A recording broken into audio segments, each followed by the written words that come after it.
That's weird. Pokemon randomly uploaded a video about Pecharunt's story. So it was a hidden Pokemon in the DLC, needed a mystery gift event to activate it, possessed everyone, you catch it, and that was kind of it. Also, the Toxic Trio story is still like, or was still kind of a mystery, but now we have the untold story of Pecharunt. Let's hear it. Long, long ago, in a faraway land, there lived an old man and an old woman. Having no children of their own, they instead cared for a small, timid Pokemon named Pecharunt. And it already doesn't make sense, and we're going to get into that later on in the video. Also, if you get upset that I'm pausing the video, I'm trying to not steal the content and actually react to it. If that offends you, seek help. Loved it dearly. Pecharunt, seeking more of their affection, used the poison in its body to fashion special Mochi, binding Mochi, which it served to them. Okay, so Pecharunt loves being cared for, but they also love Pecharunt, and then it like accidentally curses them with Mochi. Was immediately enthralled by the flavor of these delectable Mochi. Or rather, put under the thrall of Pecharunt. These binding Mochi seemed to draw out the greed of anyone who ate them. Before long, the couple began hounding Pecharunt with requests for this, that, and every other little thing. They'll love me even more if I grant their wishes. That's sad. So it like curses them, but then Pecharunt's kind of the one that gets soft enslaved by their wishes, or at least its own desire to want to be loved. Hey, look at that. There's the berry. And had it deliver the gifts to the couple the next morning. Thus did their love for Pecharunt grow and grow. Then, one day, the old couple requested something peculiar. A brilliant set of masks which were rumored to exist in the land of Kitakami. Yeah, so this is a land far away, but it's not the land far away that's Kitakami. So now we just have like random Pokemon randomly being splashed in more random unnamed locations throughout the Pokemon world. Why can't they just have cohesive world building that makes sense, or at least undiscovered Pokemon within the region? I don't like that Pokemon writing has gotten so lazy. We saw this a lot with Pokemon Legends, where like they're just making stuff up instead of actually like trying to bring the world together, which is when Pokemon is at its strongest. Also, it's not explicitly stated why Pecharunt like had relevance in Pokemon Scarlet and Violet DLC. I guess it could be assumed that Pecharunt tried to get the masks again, but at no point in the epilogue did that become apparent. Like, you know, they just kind of flapped around saying Mochi instead of trying to steal the masks from our Ogerpon, because you have to complete the story to unlock this part of the epilogue, which means it would be relevant and wouldn't have any plot points to be like, what masks? No, you have to have the masks to be able to participate in the DLC or the epilogue.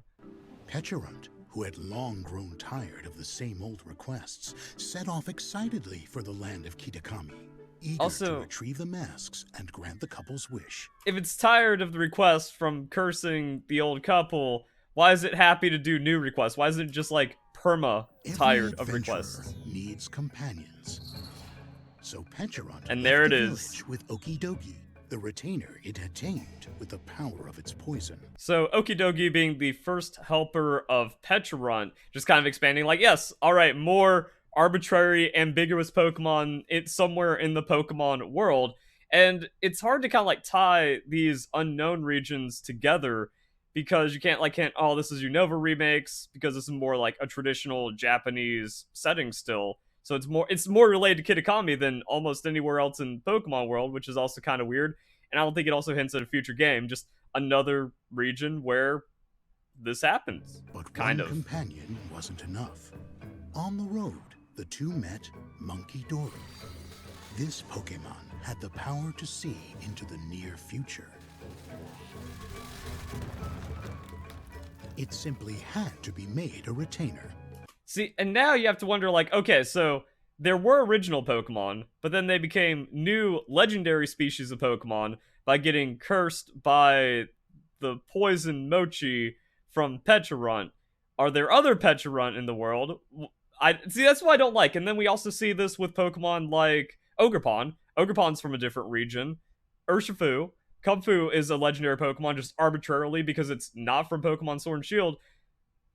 So, yeah, just like these random legendary Pokemon with lore just kind of being slapped in now to make up. And I don't know. Like, why can't we just have a legendary Pokemon from the region anymore? Yet Pecharunt still worried, so it found a third companion, Pheasantipity, which could expel mesmerizing pheromones. Only then did Pecharunt feel safe. Thus did their journey finally begin. Oh, wait.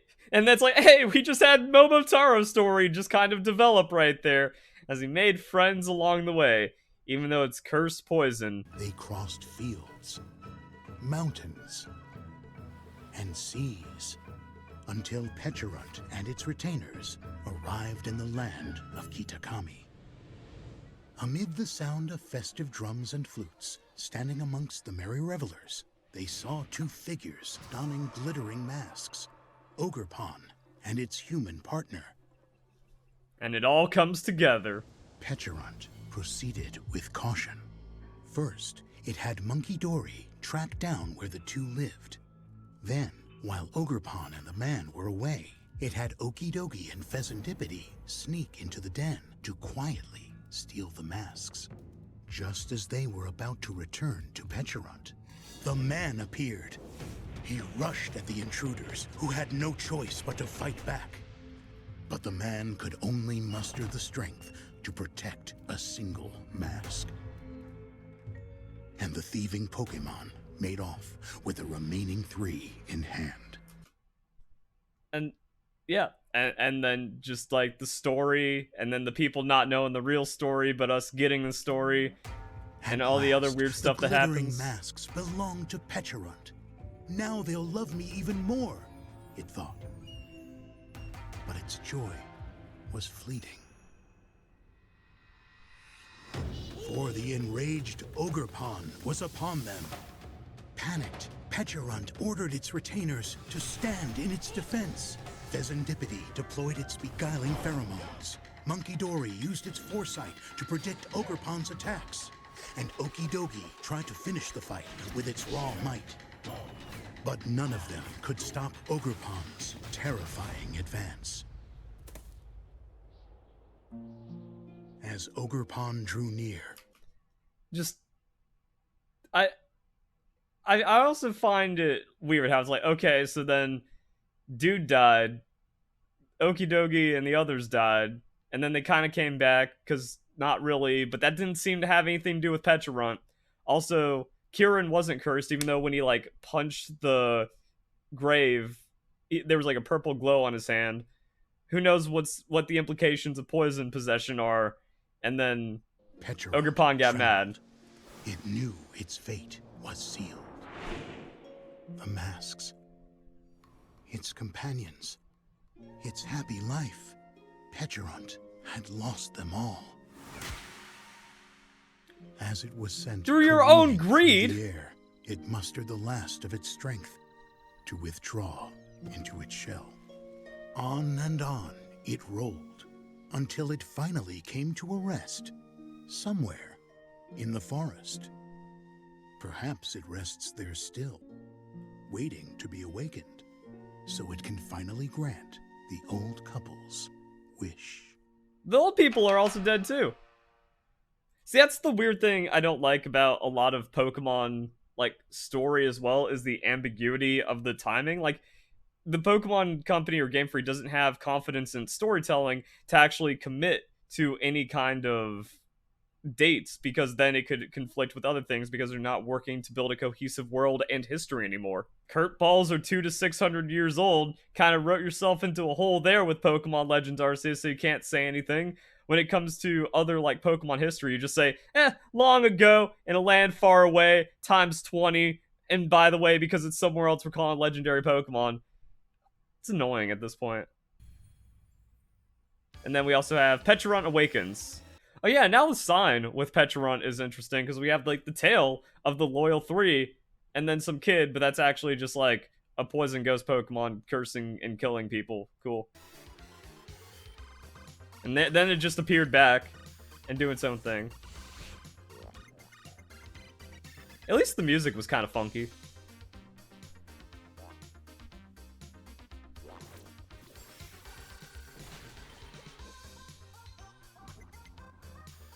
There we go. We see the chains, the other stuff, and it just be. Lore complete, I guess. It's also really weird because if you send out the Loyal 3 against Pecharunt, Pecharunt gets really angry. What, for their failure? Even though it cost them their lives? Kinda not really, but they also came back, so... And then Pecharunt just kind of rolled away. Either way, now you know. Hope you guys enjoy the video. Hope you all have a nice day. Thank you very much for watching.